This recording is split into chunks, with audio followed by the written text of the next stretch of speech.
Today it is our tremendous honor to be speaking with Dr. Francis J. Beckwith.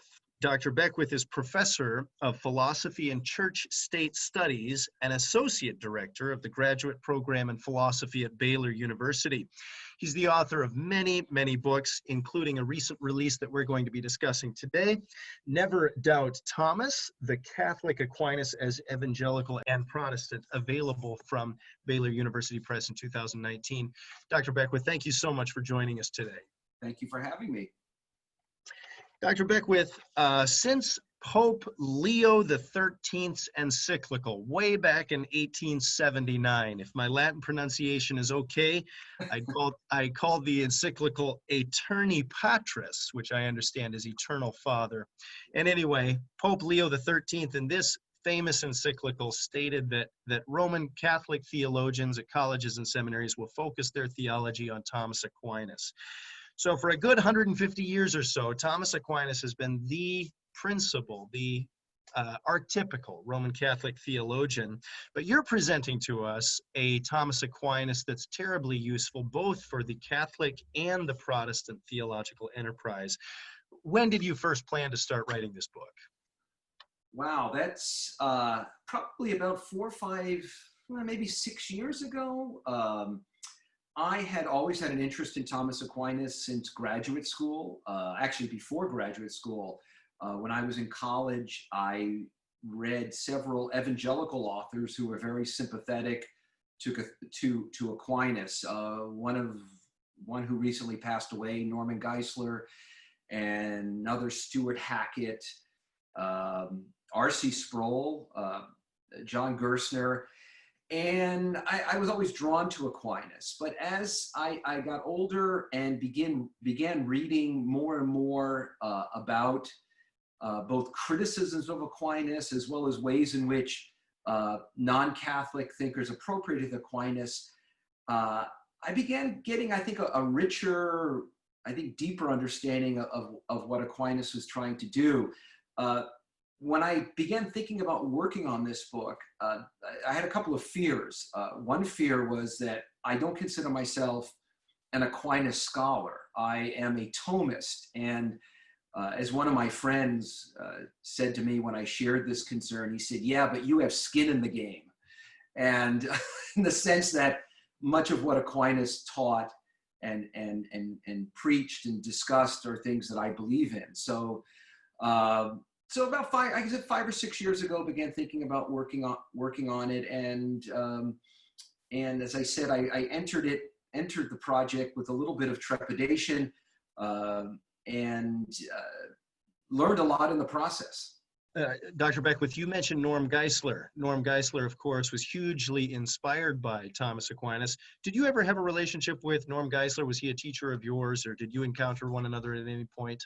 Oh, yeah, we were very good friends. I met Norm in actually the mid-1980s, not face-to-face. I was at that time a doctoral student at Fordham University in New York City, and I had put together a manuscript on Christian apologetics that I was actually working on, and I look back, it was not very good. I was in my mid-20s. I thought I knew more than I did. And I called him up at his house and I said, would you read it and give me feedback? And he did.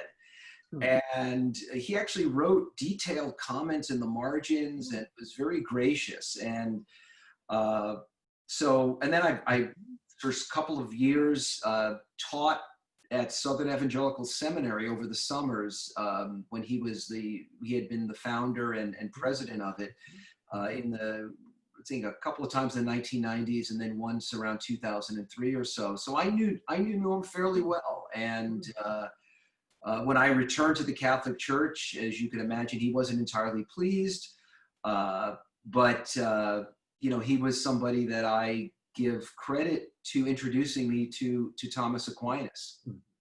So in your book, Never Doubt Thomas, you take us into this journey of watching Thomas Aquinas' theology applied to many different areas that are of intense interest, both the Catholics and Protestants, but but perhaps making applications that we've not seen done before. For example, you show how Aquinas informs arguments for intelligent design.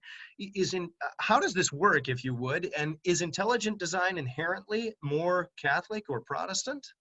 Yeah, well, to sort of get to Aquinas, let me give you a little background about intelligent design as I understand it. So within the past maybe 20 or 30 years, there's been the movement among certain scholars, philosophers, and some scientists kind of critiquing aspects of the Darwinian story. And the two most prominent defenders of this view are William Dembski and Michael Behe. And the crux of their arguments have to do with inadequacies in the way in which Darwinian evolution accounts for the development of species over time and the different complexities that arise in the development of living organisms. One of my criticisms of that view in the book is that it treats divine action as if nature needs to make space for God to act. So for example, one of the arguments that Michael Behe uses is this argument from the bacterial flagellum, which is a part of the cell that actually involves something that is analogous to what he says is kind of the back motor of a boat, as a metaphor or an analogy. And he says that this sort of thing would not arise in slow, let's say, additions over time as sort of the Darwinian story. In other words, it has to be irreducibly complex. One of the things that I think Aquinas would say to that is that God is not only the creator of those things that seem to be complex and beautiful and involve a kind of appear, at least for us, to appear to be designed. He's also the creator of those things that we attribute to chance and law, which design advocates like Behe and Dembski say. They say that they don't, that they're not those things that are designed. Now, I think as a theist, we should say that God is the creator of everything, not just those things that seem to sort of stand out when we look at creation. So as I say in the book, I think the intelligent design advocates, some of whom are friends of mine, I think they have their hearts in the right place, but I think they're giving far too much real estate away to naturalists and those that are critical of theism, people like Richard Dawkins and others. So in a sense, Aquinas believes obviously that the universe is designed, but he doesn't think that in order to detect design, you need to have some sort of elaborate theory to exclude chance and law. He would argue that design is ubiquitous within creation. That is, even simple things like scientific laws, or even things that appear to be the result of chance, underneath them, there's a kind of final causality. So to use an illustration, so imagine you're tossing dice.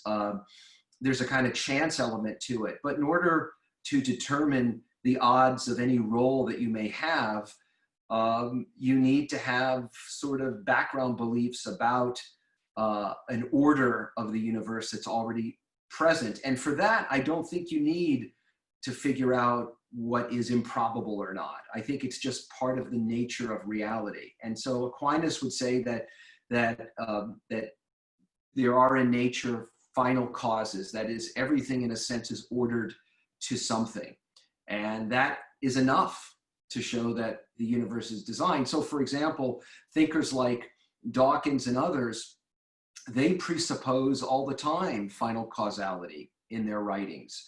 They often talk about even natural selection working on organisms, or organisms changing over time as a result of natural selection working on random mutation. Well, that has a kind of end game to it, right? A kind of orderliness. And so my application of Aquinas' thinking to intelligent design debate is that I think the ID advocates are kind of trying too hard in other words. Dr. Beckwith, thank you very much for that reply. And intelligent design, Aquinas informs that in a unique way. Thank you for unpacking that a little for us. And you also bring up how Thomas Aquinas influences our understanding of justification by faith. Now, we understand that since 1999, with the so-called joint declaration on the doctrine of justification, the Roman Catholic Church and the Lutheran World Federation came together and created a statement that both parties could agree on concerning the doctrine of justification by faith. That's great news. How is it that Aquinas continues to inform our understanding of justification by faith? And are there elements in this doctrine of justification by faith where Roman Catholics and Protestants still disagree today? It's a great question. I mean, I think where the disagreement, I'll begin with the disagreement. And I think it's a metaphysical disagreement. What I mean by metaphysical, that it has to do with the nature of justification in terms of what grace does. So for the Catholic, grace is this is sort of a technical term that some Catholic theologians use, that grace is a divine quality, that it actually changes nature. But that grace allows us to, it actually changes us from the inside out. And so when a Catholic, for example, when let's say a Protestant reads Catholic accounts of justification, one of the mistakes I think that is made is when it talks about, when this literature talks about works and the function that works play in the justification of the believer, it isn't as if works are a kind of, there's not a kind of cosmic balance sheet. It isn't as if sort of, you add up your works and they outweigh your bad deeds and you wind up getting to heaven. It's as if God is working through you, through the grace that he's given you. And so in an odd way, when for example, the Protestant authors talk about the Holy Spirit being poured into the believer's heart, I mean, it's a very close parallel. I'm not saying that there aren't differences. I think there are, but and so you'll often hear some of my evangelical friends say, well, the way we determine whether someone is truly justified is sort of the outworking or the sanctification that results afterwards. And so in a weird way, both Catholics and Protestants think that works, if you will, they're a kind of condition of justification. It's in the case of Protestants, it's a kind of subsequent condition, but it's not something that you actually do to earn grace. It's something that grace actually gets cashed out in the individual's life. And I don't think the Catholic view is that far away. And that's why I say that I think it has more to do with kind of these deeper philosophical beliefs about the role that grace plays as a divine quality. So this is why some Protestant authors, as I point out in the chapter in the book, folks like Geisler and Gerstner and Sproul will read Aquinas as a kind of almost like Paleo-Protestant. And it seemed to me a kind of mystery how they read him that way. And I think they read him that way because Aquinas is not responding to the Protestant Reformation. So if you read the Council of Trent, for example, I mean, there's all these rhetorical flourishes, right? Why is that? Because there's this group of individuals that have rejected or resisted and have left the Catholic Church. Aquinas is not dealing with that. There's no sort of adversary, right? He's sort of just articulating what he believes the church has always taught. And so there isn't that kind of edginess to his writing. And so I think that folks like Sproul and Gerstner and Geisler read him that way because, first off, I think they loved him. And it's always, when you read someone that you love, you want them to agree with you, right? So I think there's a lot more going on in the way we read authors in general than just what the text says. So I think that's where the disagreement is. I do think that, in fairness to my Protestant friends, I think that the way in which some Catholics conduct their lives gives them the impression that it really is just a matter of works righteousness. On the other hand, Catholics, I think, sometimes have a mistaken view of the Protestant understanding of justification, and sometimes they caricature it as cheap grace. So I do think that it's important that when we read each other, that we understand that in some cases it's really a vocabulary problem. And it's also, again, I think this deeper philosophical issue. So this is something I don't talk about in Never Doubt Thomas, but it's something that I've shared in other contexts. I read the Council of Trent for the first time when I was 22 years old, before I had been trained in philosophy in graduate school. I reread the Council of Trent in 2007 after being a philosopher for nearly 30 years. And it was interesting. There were things that I noticed in the Council of Trent that I missed when I was younger, and it had a lot to do with the use of the categories of Aristotelian philosophy to explain justification. So, for example, in the Council of Trent, they talk about the 5 causes of justification. I immediately thought to myself, oh they're using, it's sort of parallel to Aristotle's 4 causes. I didn't notice that when I was 22. So I do think that one of the things that I sort of would advise people when they're reading literature by either Protestants or Catholics, that you kind of pause and maybe think, are there deeper sort of assumptions here that I'm missing because I'm reading it through the lens of my particular way of understanding things? To use a kind of simple example, it'd be, imagine somebody reading the Bible for the first time and believing that tennis is mentioned in the Old Testament because it says that Joseph served in Pharaoh's court, right? So you have to sort of be careful. In any event, that's, my take on it. Dr. Beckwith, how do we get right at that? I mean, what your book is so fascinating then is because it is pulling out these deeper philosophical issues and helping us understand the way that Protestants and Catholics have been reading these sources, but through different lenses. From a methodological point of view, how do we do that? What would your counsel be?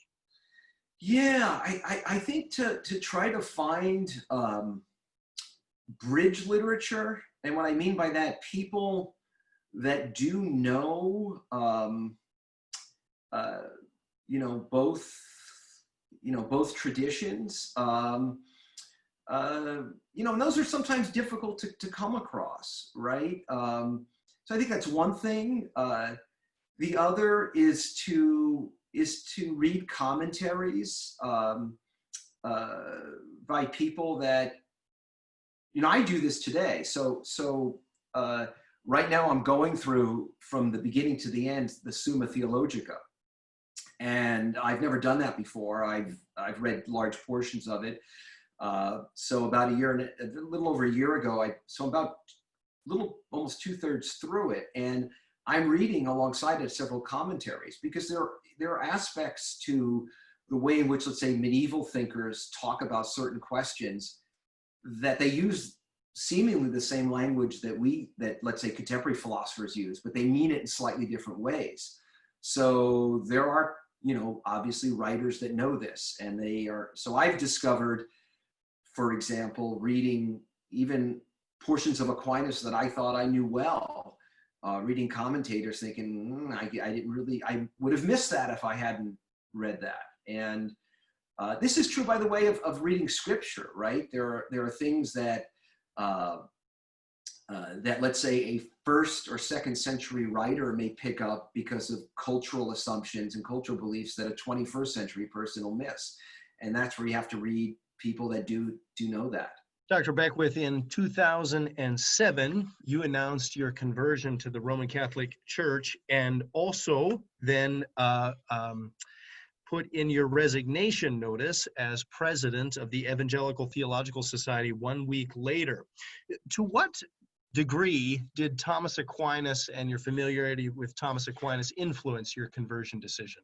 Yeah, Well, it wasn't technically a conversion, it was a reversion.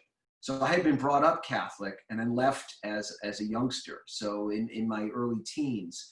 So Aquinas had an influence in this regard. When I was a young evangelical, the first kind of academic writers that I gravitated to were some of the names that I mentioned earlier: Norm Geisler, to a lesser extent R.C. Sproul, John Gerstner, and then also somebody I had not mentioned, Ronald Nash. Although Ronald Nash wasn't a Thomist, he was he was an Augustinian Platonist, and so the first evangelical authors that I read were authors that were very sympathetic to the use of philosophy in the development of Christian theology. And so I think that which is a very, at least from my perspective, a very Catholic way to approach theological questions. So I think that way of thinking about theology made it easier for me to be open to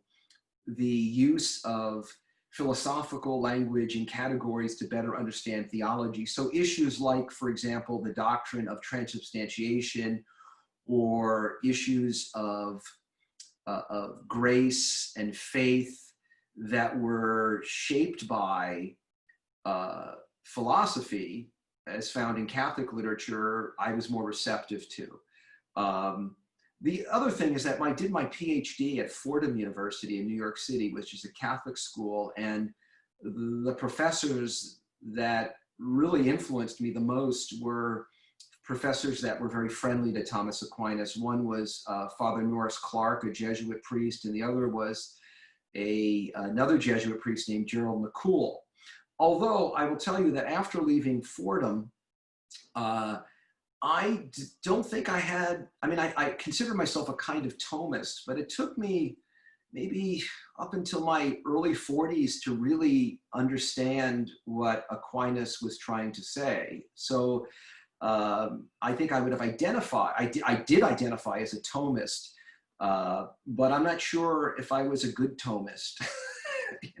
Maybe I was just, as Ralph McInerney said, maybe just a peeping Thomist. Dr. Beckwith, if I may ask you, in your view, what are the real impasses to ecumenical progress today?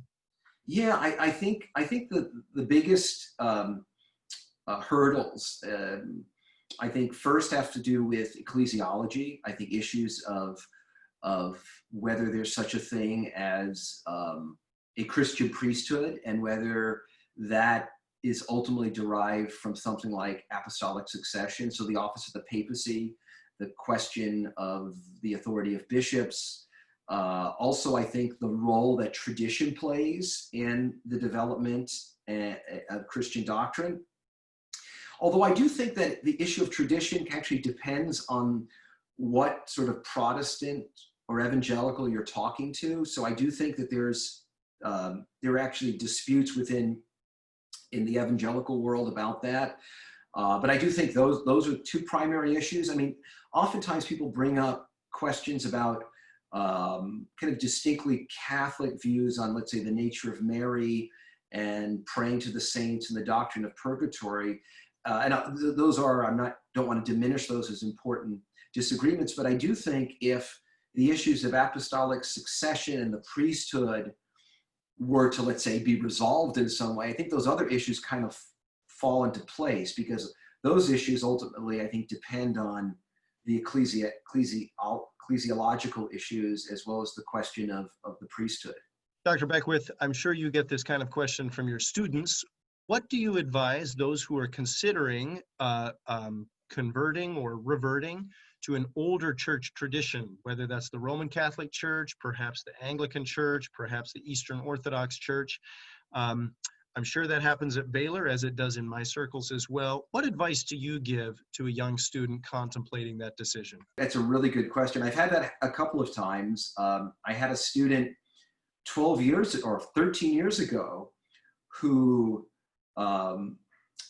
at that time, actually, I was still an evangelical, and he was thinking about Catholicism. And I don't know if I would say this today, but at the time I told him I didn't want to give him advice. And the reason for that is that what if I had convinced him not to become a Catholic, but in his mind, that was the only type of Christianity that was plausible, would I actually have then pushed him to unbelief? So there's this interesting sort of subtle problem that it just, as I said, occurred to me 14 years ago when I was talking to this young man.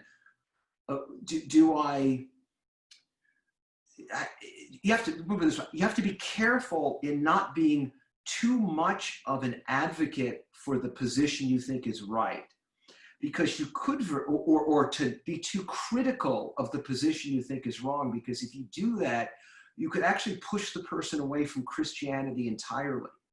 So I tell this to actually, I can easily imagine, this kind of scenario. You get a young college kid who's, let's say, grew up Presbyterian, and kind of like real tough Catholic kids like descend upon him, and instead of converting to Catholicism, he just no longer believes in Presbyterianism or any Christianity. So I think the thing you have to do, if I were to, talk to a student today, I would tell them to try to read people from their own tradition as well as the one that they're thinking about converting to, and not to be too much of a proselytizer. And I know there are going to be Catholics and evangelicals who disagree with me on that, but I can easily imagine, for some people, especially if they grow up in a certain way, that could be like the only type of Christianity they think is plausible. And if you talk them out of that, then you talk them out of Christianity. And I'm not sure that's the right way to go. That's a very sober reminder, and brings me back to the comment that you made earlier then in our discussion about bridge literature, the importance of bridge literature, finding people who understand both traditions, both understandings of Christianity, and who can articulate their understanding of those differences. Thank you. Thank you very much. Dr. Beckwith, if I can close with a question that we've been asking all of our interviewees on this program, and that is this: what would it mean for the church today to be united? I trust, we hope for the reunion of the church, but what would that even mean? How would we recognize a united church? And what is it that we can do as Christians to pursue the unity for which Jesus prayed in John 17? Yeah, well, I'll give you the two answers. I'll give you the least realistic answer, the one that I think, obviously as a Catholic, I think that Catholicism is the most correct form of Christianity. And my hope is that everyone is in some way in full communion with the Catholic Church. And that means that people, are put themselves under the authority of the church. So that's the sort of the ideal, the one that's probably highly unrealistic. I think in terms of sort of practical unity today, I think there are ways that we can work together in our mission to present the gospel. And that could mean a variety of things. It could mean cooperating in works of mercy, that is doing the things that the church ought to do in terms of its relationship to the wider culture, offering its services to the poor, helping to make sure that our communities advance the good, the true, and the beautiful. I think it also means trying to understand each other better. So I very much enjoy I've enjoyed over the past 12, 13 years speaking at evangelical meetings, churches, as well as conferences. I think I actually encourage, I've had a couple of Catholic kids who were invited to go to a Protestant Bible study at Baylor, and I go to it. I think, so those sorts of things are, just the little things. So on this Wednesday, coming up is Ash Wednesday. And we had at Baylor a couple of years ago an ecumenical Ash Wednesday service, if you can believe it. And the Catholic priests participated in it. Of course, there were, each tradition had its own restrictions. And I was actually quite proud of the chaplain at Baylor. He was very careful in making sure to be sympathetic to those who did not want to get ashes from somebody that they thought they shouldn't get ashes from. So they actually had 5 Christian ministers giving ashes. And so, the Catholics who felt uncomfortable with a non-Catholic giving them ashes could go to the Catholic priest and vice versa. And the bishop of Austin only had one restriction, that the ashes could only be blessed by the Catholic priest, and all the Protestants agreed to allow that. And it was done. So there are little things that, like that. Some people may find that uncomfortable, but I do think that, if there are ways that we can cooperate liturgically that don't violate our consciences, then we should do it. That's very interesting, because I would have assumed that Catholic sins were basically the same as Protestant sins too, but I don't know. So maybe, good. And if we're repenting for those sins with ashes, it seems like we'd all be wearing the same ashes. Dr. Beckwith, we are really, really appreciative of your time today. It's been our distinct pleasure to be speaking with Dr. Francis J. Beckwith, Professor of Philosophy and Church State Studies and Associate Director of the Graduate Program in Philosophy at Baylor University. Also author of the text that we've been discussing today, Never Doubt Thomas, The Catholic Aquinas as Evangelical and Protestant, available from Baylor University Press. Dr. Beckwith, thank you so much for being with us today. Thank you for having me.